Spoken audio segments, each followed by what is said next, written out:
ధన్యవాదాలు నాకు సప్లిమెంటరీ అవకాశం ఇచ్చినందుకు. ఈ మంత్రివర్యులు ఇంకెంతంత ధనం అవసరమో వివరంగా చెప్పడం జరిగింది. నేను దాని గురించి ప్రస్తావించకుండా నేను ఒక క్వశ్చన్ ఏంటంటే, క్రీడలు అనేది చాలా అవసరం విద్యార్థులకి. ప్రభుత్వ పాఠశాలల్లో నేను చాలా పాఠశాలలను సందర్శించడం జరిగింది గత ఒక నెల రోజులుగా.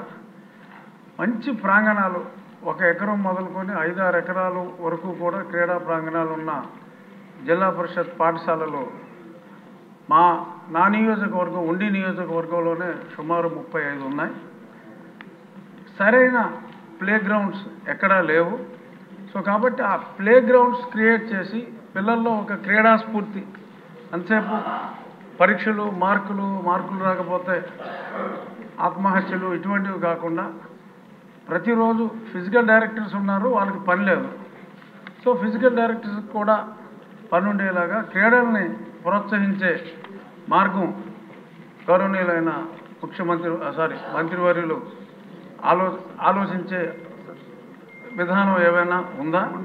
ఈ విషయంలో నేను నా నియోజకవర్గంలో జన్మభూమి చంద్రబాబు నాయుడు గారి జన్మభూమి స్ఫూర్తితో కొన్ని కార్యక్రమాలు చేపట్టడం జరిగింది.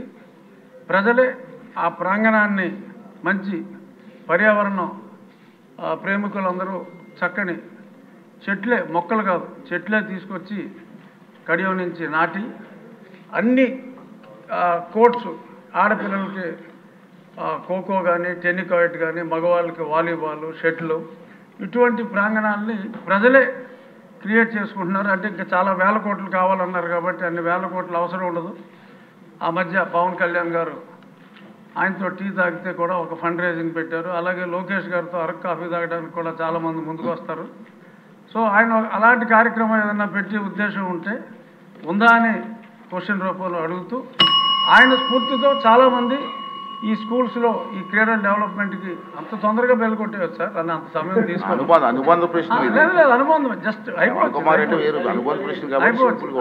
సార్.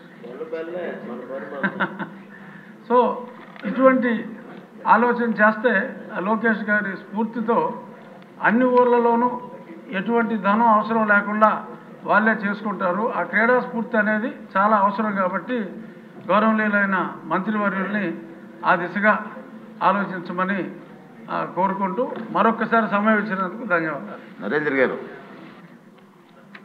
నెక్స్ట్